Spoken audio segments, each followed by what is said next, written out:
With Berkshire Hathaway, and this week on Talking Real Estate, I wanted to dive into a few tips for downsizing before a move.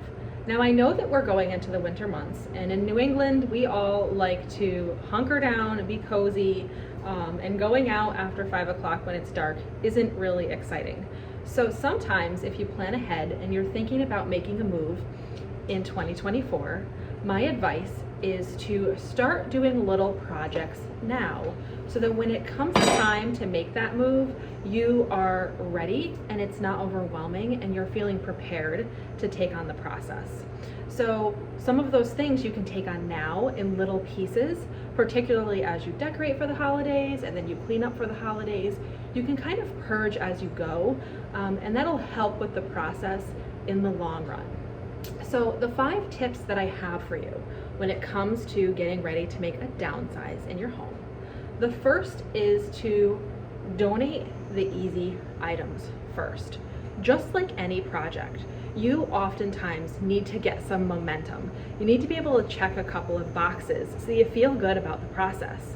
So that would be the items that you're not using, the seasonal items. Get rid of the fall and the summer stuff that you're not going to use in your new home next year. And donate them. There's a lot of local organizations that will take them. Litchfield County, we have the Susan B. Anthony Project that's always happy to take clothing for women. And then right now, we have the holiday shop with Primetime House called Prime Finds. I do believe that they are opening that up really quickly here, and that's a wonderful place for you to donate some of your household goods that are larger items, and that's another wonderful organization to support. The second is to start packing items that you use occasionally, or if you're neutralizing your home and kind of taking away some of your personal items like photos, it's a great time to decide which ones you want to keep and which ones you may want to give to family members.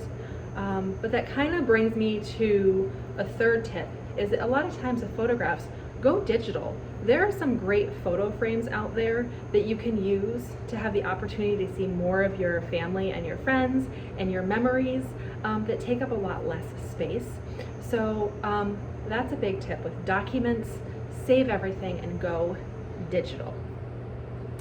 And my advice is to do it little at a time, so again, it doesn't feel overwhelming. The fourth tip that I have for you, and this is a pro tip, when you start packing your boxes, label the boxes on the outside of what is in there. However, don't seal them up, because if you decide that you want to find something and you can't find it, you'll know exactly where it is based on your label. Even if I like to take an index card and just in pen write what's in that card and tape it on there, and that way later on you know precisely where things are. I do it all the time with my children's clothes as I save them for one to the other. I take a little index card and I write like bathing suits, whatever's specifically in that box, so I don't have to go digging through it later. One of the other things that's a huge saver when you, or I should say space saver, when you are downsizing, is to look at the furniture and the items that you have in your house and look at things that can be used for multiple purposes. And if you don't have those things in your home, maybe it's time to take a look at things that have multiple purposes. I know IKEA is notorious for having household goods that can condense and consolidate into smaller items, and that they have multiple purposes in your home. And then finally, and it's way down the road when you're just starting this process, but once you decide where you're going and where you're downsizing, when you are there during the showing or when you are there doing the home inspection, measure the space. That way you save yourself headaches down the line when you're trying to fit a larger home into a smaller home. You know what will fit, you know what will fit into the layout, especially if you have, you know, a grandmother's hutch, or for me, I have a dining room table that my dad made. Those are important things that I want to take with me, so I wanted to make sure that my future space will allow that. So I'm Jade, I'm a realtor with Berkshire Hathaway, and I always welcome a conversation, questions. Please reach out. Thanks so much.